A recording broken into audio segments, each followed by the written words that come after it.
Senior Report thanks Edmund Besch of Bristol Burgess Insurance Agency, 65 East Main Street, Westfield, for his generous grant to provide news to seniors. Funding is provided by a grant from New York State Senator Catherine M. Young, representing Western New York's 57th District with a local office in Olean. Funding is provided by a grant from Absolute Care of Westfield, committed to returning the favor to those who spent a lifetime caring for others. Absolute Care is located at 26 Cass Street in Westfield. Dave Cass and Rick Newell provide funding on behalf of the Lakeview Hotel and Restaurant at the Docks, located on Water Street near the lake in Mayville. From the Access Channel 5 television studio in Mayville, it's Senior Report with Reed Powers. Senior Report is broadcast live throughout northern Chautauqua County on Saturday morning from 9 to 10 a.m. each week. Call in and share a thought, make a comment, ask a question, or simply wish someone a happy birthday on Chautauqua County's only live call-in senior program. Since 1995, Reed has been bringing viewers hundreds of interesting guests, informing the community on a variety of subjects. Great. Here's the host of the show, Reed Powers. And good morning, good morning. What a beautiful day we have here in Chautauqua County. Sun is beaming down somewhere. At least it's not snowing, it's not raining, it's lovely, and oh, what the heck. The weather's even above freezing now, excepting in Mayville, where it's always below freezing. We have a great guest with us. We have the minority leader on the opposite side of the aisle from the people we usually have on, who's going to tell us a little bit about what's going on in the county and the legislature and the future and the hospital and all the other things. She will talk to her about the new taxes, whatever is going to happen. She's open and ready to talk about it. Lori Cornell. Lori Cornell, incidentally, came to prominence. She's worked in the United States Congress. She's worked on the state level and the local level, and she was the secretary and manager for Bill Parman, my cousin Bill, for how many years? Many years, huh? 5 years. 5 years, yeah. And now she's the minority leader, almost the majority leader. It was kind of a squeaker in the county legislature. So we'll have a little chat with her. In the meantime, lots of things happening around the world, of course. Hey, there's a sort of a whispering possibility we may leave Afghanistan. Oh my God! Oh, George Bush, thank you. They said, well, we went into Afghanistan to catch bin Laden. Well, we caught him. That's it. You know, let's go. Adios. In the meantime, we've been there for years and years and years. The longest war we've ever had. That and of course, Iraq. And it goes on and on and on, and then people our kids are being killed over there, costing us not billions, but secretly between the budgeting and the defense budgeting and slipped around money and CIA money, about $1 trillion a year is what these wars are costing us, guys. Don't let them kid you. And of course, this money we don't even have. They've taken our money and spent it. They borrowed up to the hilt for our credit, and they spent it. Then they went to our children and they borrowed from our children and they borrowed on their credit and they spent it. Now they're using our grandchildren's credit. God help us. I think every kid mortal in this country, including little newborn babies, has a $50,000 plus debt that we can't ever possibly pay off. My God. And it goes on and on. They just raised the debt limit another $1 trillion and so. God help us. In the meantime, Congress won't give the seniors a real COLA. We haven't had a decent COLA for years. They have this let's pretend figure they call the core inflation to prove there is no inflation. That Bannocky, who's the chief architect of our economy and was before the banks went under too, I might add, the same crowd is running the economy that was running it when they let the banks steal a lot of money from us and then give them trillions of dollars. These same guys are in charge, you know. Bannocky comes in front of the camera and with a straight face says, I don't see any inflation. You've got to be kidding, sir.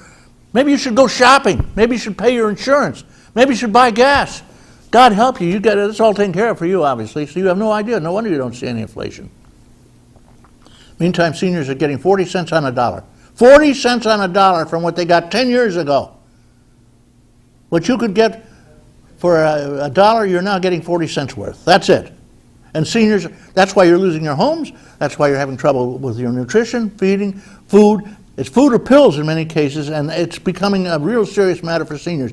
Congress, the sniveling slobs who are the rich and powerful, you know the Congress is of the people, for the people, and by the people, theoretically? No, it's of the rich, for the rich, and by the rich and powerful. That's your Congress today. They wouldn't even give a couple of $100 to seniors to help them out a little bit last year. And they said, in the meantime, they cut not $1 billion, $1 trillion, half a trillion, right out of Medicare, just like that. Now they're going to cut more, and they're going to cut Medicaid back. These people are feeding the rich. Who's making money on the wars? You? Me? No. Our kids are getting killed in it. We're paying huge taxes on it. It's coming up. But who's making money? Well, the guys, the rich and powerful, who run the large corporations that make the smart bombs, the helicopters, the tanks, the gas, that deliver $15 little bottles of water, Halliburton. They're the ones who are making the money. They don't want the war to stop. And since they run the contract, they run TV, all the three majors are run by huge corporations now. You don't even see much about the war. You know, out of sight, out of mind. You'll forget about it, huh? Okay, I'll remind you from time to time. It's going on. And, of course, the congressional candidates aren't even talking about these things. They're talking about, you know, who's screwing around with who's wife or whatever. You know, that's the game plan over there. As though adultery is the only thing that you get divorced for. Probably the least important. Beating your wife is. Oh God, go on and on. It goes on and on. Bickering and bickering and carrying. Oh, you're a bold. Well, of course, the leading candidate's a multi-billionaire almost. Well, he's got at least $250 million that they could talk about. Usually, that's about half of what they have really hidden away. Because they have the real estate at the purchase price, which is 20 years ago, 30 years ago. Things like that, little tricks, bookkeeping tricks, you know. And Gingrich, he's a multimillionaire himself. Everybody's a multimillionaire excepting you and me. And we're disappearing. Slowly but surely, we're going into slavery, really. And if you find out what's happening to your pensions, to your health care, to your salaries, down, down, down. Seniors, you're in trouble too. All right, moving on to happier things. Are there any?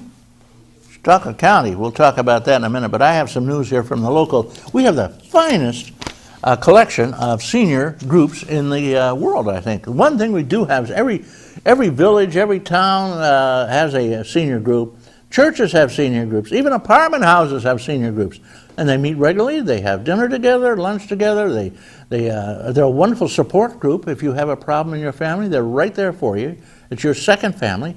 Join your local senior group, guys. Over Casadega, Stockton, and Lilydale, they're going to be meeting on February the 13th at the Casadega Country Club. So don't miss that one, guys. And if you don't belong, get over and get involved. You're going to have a chicken noodle soup, ham, turkey, sandwiches, banana cream, and coconut cream, pie and coffee, and all the whole schmear. And it's paid for mostly by the club. Dunkirk has a great group. They meet at the Dunkirk Senior Center. They have over on 4th Street. They have a beautiful senior center, old school. It has a runaround lap. They can actually do laps in the hallway in the winter. Yeah, you can go in a big circle. They have rooms for crafts and arts. They have bridge clubs. They have pinochle clubs. They have all kinds of stuff over there. And they always do the pledge and say, sing God Bless America. All the senior groups do that. A little religion, a little bit of nationalism, a little patriotism, and national pride. Seniors, we're a bunch of old fogies, aren't we? We just believe in all this old. You know, they didn't even do the pledge in some schools. Kids don't even know the pledge. No prayers. God help you if you prayed. Silver Creek, what a bunch you have over there. Ed Newman's the president, long-suffering president. He opens the door and does the work and carries on. And if you want to get involved, get over there. They watched a film of Red Skelton. Most of you guys remember Red Skelton. He was funnier, and he was incredibly funny. They all had pizza, and of course, after the meeting, they played bingo. All the senior groups play bingo, most of them. February 7th is the next meeting, 1 o'clock. So jump onto that, guys. If you want to go over to Silver Creek Seniors, they have a clubhouse right in the corner of intersection of 20 and Route 5. Beautiful place. They own it, too. Westfield Seniors, they always have a potluck dinner at the YWCA. The YWCA is right next to the library, just up a little bit from it. You can't miss it, right on Portage Street in Westfield. And they meet regularly. They have a great bunch there.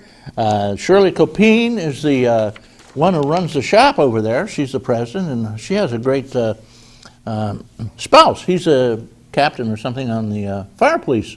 Yeah, he's older than the hills, but he's still a fireman, believe it or not. I'm using the old term, you know. I'm politically incorrect. My age, 73. Okay. Mary Ellen Ross, welcome back. She's quite a kid, boy. Happy birthday to Mary Elder and Mary Cogliano. And they're going to have they're thinking of a trip on the Chautauqua Bill. You know, you can go out there and have a dinner and a cruise and everything, or take your annual picnic anyway, and it's like $14. That's a 2-hour cruise. You can't beat it. Up all the way down to Chautauqua and back. And it's fun. It's an old paddle wheeler, you know. They're going to have the next meeting February 9th, and they will be celebrating Valentine's Day. The 14th is Valentine's Day. And then, of course, the next great holiday, national holiday, is St. Patrick's Day, the 17th of March. Okay. Hello, Gladys Hess, Gary Parker, Trudy Stafford, Pat Smith, and Dolores Kaufman. If you're interested in joining, we'll welcome you with open arms. 326, telephone, 326-3576. There you go. Shirley Copine. You can look up Shirley Copine or Johnny. All right, Johnny Copine, what a champ. Yeah, I just got the word. It's over, they're telling me. I'm going to get shot if I don't get off the air, because we have a public service announcement for you. And this is just for you, and here you go, guys. For their service as guardians of freedom and to receive the best treatment and care we can provide. Let's not forget our wounded warriors and their families as they return home. We cannot allow them to be forgotten and left to fend for themselves. They deserve more. And let's honor the families who sacrifice so much every day. As a service member serves, so does the family. Please join with the American Legion to find out how you can truly honor America's newest generation of veterans. Go to legion.org/honor-veterans to find out more. There you go, guys. American Legion. What a bunch of guys. They let the seniors, they support the seniors all the way. The VFW does too. They give them wonderful service, wonderful places to stay, like the Mayville group, a wonderful group here. They actually use the Mayville VFW. And it's at the foot of the hill up just, down around the Turner. We've got a guy here who's ready to talk. He's going to tell it as it is. He is John Hamels, and welcome back, John. Good morning. Good morning, Reed, and good morning, Lori. Welcome to the show. Good morning, everybody. Well, I'm back, Reed, and I apologize for my mishap last week. I actually was ready to call in, and I did call in, but you guys were gone. I was in Texas, and I was all set, but I was 1 hour behind you guys. I'm surprised you could call in, because shortly after you didn't call in, a whole bunch of people started calling us saying, "Where's Doc?" I'm sad to hear that I wasn't the phone was ringing off. Where is that man? Where's Doc? Well, anyways, I'm back. All right. Well, today I want to talk about something that's a little different, because I was supposed to do editorializing, or however you say that thing. That's me. And today I want to talk about just small towns, and I want to describe a place, and you tell me what I'm describing, okay? Give me a second. Okay, ready? Town square, memorial plaques, maybe for the fallen. There would be antique shops, small restaurants. What am I talking about? Every small town around Every small town in America. Folks, we just got done with a tour of North Carolina. We were down in Florida. We came across Mississippi, Louisiana, up into Texas. And every time I get a chance to escape and do one of my, what I call field trips, I go into a small town and I just check it out. And you know what? They're all starting to look the same. So when you start poo-pooing your town, wherever you are in Chautauqua County, this isn't just a Chautauqua issue where our towns are sort of getting thin and almost ghost-like, But it seems to be the situation all over the place. We are seeing small towns, their village, the square, the empty shops. We see